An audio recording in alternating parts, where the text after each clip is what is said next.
नमस्कार, मैं नवल किशोर न्यूरोथेरेपिस्ट और 2005 से न्यूरोथेरेपी की प्रैक्टिस कर रहा हूँ, यानी कि 15-16 साल हो गए हैं। और बहुत सारे लोगों का एक कॉमन क्वेश्चन होता है कि न्यूरोथेरेपी की शुरुआत कहाँ से हुई, ये न्यूरोथेरेपी चिकित्सा पद्धति आई कहाँ से है। बहुत सारे लोग ये पूछते हैं और आपके मन में भी ये सवाल आ रहा होगा कि ये कौन सी चिकित्सा है, कहाँ से आई है, इसका आधार क्या है। तो आपकी जानकारी के लिए मैं बता दूं कि न्यूरोथेरेपी का आधार 5000 साल पुराना है, कम से कम 5000 साल पुराना है। क्यों? क्योंकि न्यूरोथेरेपी आयुर्वेद का एक भाग है। आयुर्वेद पद्धति हमारे देश की मुख्य चिकित्सा पद्धति है। आयुर्वेद का जो कॉन्सेप्ट है हमारे वेदों में, ग्रंथों में, हमारे चिकित्सा शास्त्र में मिलता है। जिस आयुर्वेद को आज हम केवल मेडिसिनल समझते हैं कि आयुर्वेद की मेडिसिन ही आयुर्वेद का इलाज है, ये बिल्कुल भी नहीं है। आपकी जानकारी के लिए मैं बता दूं कि आयुर्वेद अलग अलग 8 विषयों पर काम करता है। आयुर्वेद की 8 शाखाएं हैं। जैसे आजकल आप लोग देखते होंगे एलोपैथी की शाखाएं हैं, कोई चाइल्ड स्पेशलिस्ट है, कोई सर्जन है, कोई ऑर्थोपेडिक्स है, कोई स्किन स्पेशलिस्ट है। तो ऐसे अलग अलग आयुर्वेद की भी शाखाएं हैं। और लेकिन आज हम ये समझ लेते हैं कि आयुर्वेद केवल दवाइयों का ट्रीटमेंट है, केवल दवाइयां हमने ले ली है, चूरन चटनी खा ली है, ये आयुर्वेद है। आयुर्वेद ये नहीं है। आयुर्वेद की अलग अलग 8 शाखाएं हैं। आयुर्वेद में भी अलग अलग 8 विशेषज्ञ बनते हैं, चाहे वो बाल रोग विशेषज्ञ हो, चाहे वो फिर आपकी तंत्र चिकित्सा हो, भूत चिकित्सा हो, शल्य चिकित्सा हो, काया चिकित्सा हो, या अन्य प्रकार की 8 अलग अलग चिकित्साएं हैं। विष चिकित्सा हो, यानी कि अगर आपको कोई विष अंदर फैल गया है, कोई टॉक्सिन फैल गया, तो उसको रिमूव करा जा सकता है आयुर्वेद के द्वारा। आपको किसी सर्जरी की जरूरत है तो आयुर्वेद में सर्जरी भी है। और आपकी जानकारी के लिए बता दूं कि जिस एलोपैथी पर हम इतना घमंड करते हैं, जितना भरोसा करते हैं, जितना हम आधार मान लिया है कि हर घर में एलोपैथी ने घर बना लिया है, हर घर में एलोपैथी ने अपना घर बना लिया है। उसकी उम्र केवल हिंदुस्तान में 125 साल है, मैक्सिमम 125 साल है। यानी कि 125 साल से पहले हिंदुस्तान में एक सिंगल डोज एलोपैथी की नहीं थी, यानी कि एक सिंगल मेडिसिन नहीं थी। और इस पृथ्वी पर, इस संसार में 125-200 साल पहले, यानी कि 225 साल पहले एलोपैथी का नामो निशान नहीं था। और जबकि आयुर्वेद हजार साल पुराना आयुर्वेद है। उस आयुर्वेद की 8 शाखाओं में एक शाखा का नाम है काया चिकित्सा। काया चिकित्सा क्योंकि आयुर्वेद 3 चीजों पर ज्यादा काम करता है, वात, पित्त और कफ पर काम करता है। तो काया चिकित्सा में अग्नि के विषय पर ज्यादा काम किया गया है। हमारे शरीर के अंदर 12 प्रकार की अलग अलग प्रकार की अग्नियां काम करती हैं, अलग अलग हिस्सों के हिसाब से। जिसमें से आपने एक सुनी होगी जठरांगनी, यानी कि जठर आंगनी। जठर का मतलब पेट और पेट का अग्नि का मतलब आग, यानी कि पेट की अग्नि को जठरांगनी कहा जाता है। और इस जठरांगनी के मंद होने पर हमें पेट की समस्याएं आ जाती हैं। यहीं से न्यूरोथेरेपी की शुरुआत हुई है कि पेट अगर गड़बड़ है तो आपको बहुत सारी बीमारियां आ सकती हैं। यानी कि पेट ठीक है तो बहुत सारी बीमारियां ठीक हैं। अगर पेट गड़बड़ है तो फिर आपका घर, आपका शरीर, आपका पेट बीमारियों का घर बन जाएगा। तो आयुर्वेद में 8 अलग अलग शाखाओं में से एक काया चिकित्सा है, जिसमें हमारी अग्नि पर काम किया गया है, पेट पर काम किया है। और उसमें नाड़ी मर्दन चिकित्सा का नाम है। नाड़ी मर्दन चिकित्सा यानी कि नाड़ियों को मर्दन कर कर कैसे शरीर के अंदर अग्नि को पैदा करा जा सके, यानी कि जहां अग्नि मंद पड़ेगी वहां बीमारी आ जाएगी। सिर के ऊपर के हिस्से में अग्नि मंद पड़ेगी तो हमें सिर से रिलेटेड बीमारी आ जाएगी। हार्ट अटैक अग्नि के मंद पड़ने पर याद। अग्नि का मतलब अगर यहाँ पर हम, क्योंकि हम सोचते जो है, हम जो विचार करते हैं, हम जो कल्पना करते हैं वो एलोपैथी के हिसाब से करते हैं। अब एलोपैथी में अग्नि तो है ही नहीं, जैसे एलोपैथी में गैस नहीं है, जैसे एलोपैथी में नाभि नहीं है, एलोपैथी में कोड़ी नहीं है, एलोपैथी में नले नहीं है, एलोपैथी में बहुत कुछ नहीं है। लेकिन इस संसार में, इस शरीर के अंदर बहुत कुछ है।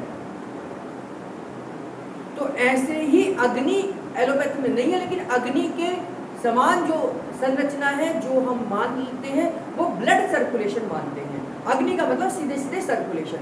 अगर सर्कुलेशन कम होगा तो हार्ट अटैक आ जाएगा, सर्कुलेशन कम होगा तो माइग्रेन हो जाएगा, सर्कुलेशन कम होगा तो हमारे को रिप्रोडक्टिव सिस्टम दिक्कतें आ जाएंगी, बांझपन आ जाएगा, सर्कुलेशन कम होगा तो पेट में दिक्कत हो सकती है, सर्कुलेशन कम होगा तो लिवर काम कम करेगा, सर्कुलेशन कम होगा तो स्प्लीन कम काम करेगा, सर्कुलेशन कम होगा तो हमारी इंटेस्टाइन काम नहीं करेगी। यानी कि सर्कुलेशन कम काम करेगा, सर्कुलेशन जहां भी कम होगा बीमारियां आ जाएंगी।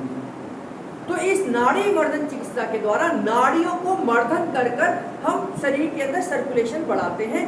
ये नाड़ी मर्दन चिकित्सा है।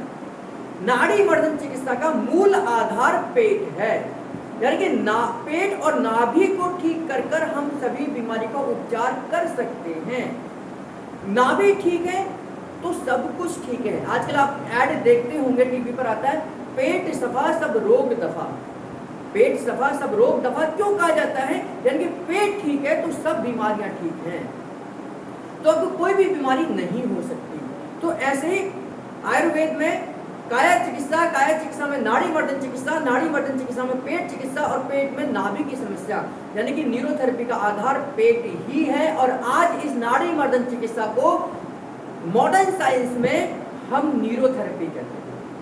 ये न्यूरोथेरेपी रजिस्टर्ड हुई है मॉडर्न साइंस के रूप में। जैसे परिवार में बच्चे का नाम कुछ और होता है, जब हम उसका रजिस्ट्रेशन कराते हैं स्कूल में तो उसका अलग नाम रखते हैं। तो परिवार में, एक आयुर्वेद के परिवार में इस चिकित्सा का नाम नाड़ी मर्दन चिकित्सा है। और किसके अंडर में आती है? काया चिकित्सा के अंदर में आती है। काया चिकित्सा क्या है? आयुर्वेद के 8 अंगों में से एक भाग है। और इसका स्कूल में रजिस्ट्रेशन, यानी कि मॉडर्न साइंस के उसमें विषय में रजिस्ट्रेशन हुआ न्यूरोथेरेपी के आधार पर। न्यूरोथेरेपी क्या है? हमारी खुद की भारतीय चिकित्सा पद्धति है और आयुर्वेद का एक भाग है। आपकी जानकारी के लिए मैं बता दूं, योग भी आयुर्वेद का एक भाग है, प्राकृतिक चिकित्सा भी आयुर्वेद का एक भाग है। तो आयुर्वेद बहुत वास्ट है। और योग क्या है?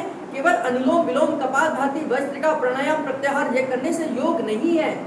केवल हम आसन और प्राणायाम जो कर लेते हैं योग नहीं है। योग का मतलब है यम, नियम, आसन, प्राणायाम, प्रत्याहार, धारणा, ध्यान, समाधि। 8 स्टेप्स हैं योग के। जब आप 8 स्टेप्स को कंप्लीट करते हैं तो आप योग कंप्लीट करते हैं। तो यम, नियम, आसन, प्राणायाम, प्रत्याहार, धारणा, ध्यान, समाधि, तब जाकर योगी बनते हैं। और लोग लिख लेते हैं योगी, आचार्य। तो न्यूरोथेरेपी हमारी खुद की भारतीय चिकित्सा पद्धति है, आयुर्वेद का एक भाग है। 8 चिकित्साओं में से एक चिकित्सा है काया चिकित्सा। और उस काया चिकित्सा में एक भाग आता है नाड़ी मर्दन चिकित्सा। नाड़ी मर्दन चिकित्सा यानी कि पेट के सभी, शरीर की सभी नाड़ियों को मर्दन कर कर, स्टिमुलेट कर कर वहाँ सर्कुलेशन बढ़ाने वाली थेरेपी आज न्यूरोथेरेपी के नाम पर पूरे देश भर में, पूरे संसार में काम कर रही है। और पूरे देश में 5000 से ज़्यादा न्यूरोथेरेपी सेंटर चल रहे हैं और 10,000 से ज़्यादा न्यूरोथेरेपिस्ट काम कर रहे हैं। हमारे देश में चिकित्साओं को, हमारी भारतीय चिकित्साओं को प्रोत्साहन मिले, इसलिए हमें खुद के भारतीय चिकित्सा पद्धतियों को रिसर्च करना चाहिए, हमें पढ़ना चाहिए, उन्हें समझना चाहिए कि आयुर्वेद के 8 विषय कौन कौन से हैं, क्या स्पेशलिटी है, क्या उन पर सरकार काम कर रही है, क्या उनके रिसर्च पर काम कर रही है, क्या उनको डेवलप करने पर काम कर रही है, क्या कोई बजट बनाती है सरकार इन भारतीय चिकित्सा पद्धतियों पर। बड़े निराशा के साथ कहना पड़ता है, जितना बजट एलोपैथी के लिए बनाया जाता है उसका 1% भी बजट हमारी खुद की भारतीय चिकित्सा पद्धतियों पर नहीं लगाया जाता। और आज हमारा दुर्भाग्य हो गया कि हजारों हजार साल पुरानी पद्धतियां आज विलुप्त होती चली जा रही हैं। और जो 100 साल, 125 साल की हमारी एलोपैथी है वो आज उभरती जा रही है।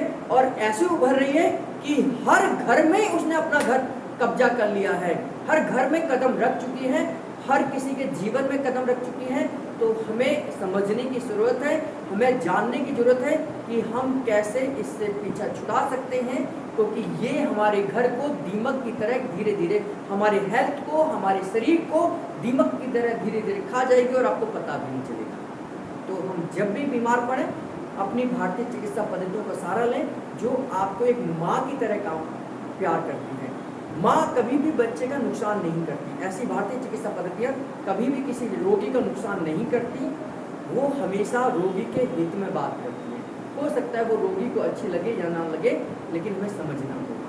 जो समय आ गया है और यही समय है, सही समय है, जब हमें अपने आप को भारतीय चिकित्सा पद्धतियों के माध्यम से अपनी बीमारी को ठीक करना होगा, अपनी इम्यूनिटी को बूस्ट करना पड़ेगा और आने वाली बीमारियों से बचने की तैयारी करनी पड़ेगी। तो इन्हीं शब्दों के साथ आप सबका बहुत बहुत धन्यवाद करता हूँ। इसी प्रकार हमारे साथ जुड़े रहिए, हमारे चैनल के साथ जुड़े रहिए और इस वीडियो को शेयर करना बिल्कुल ना भूलिए।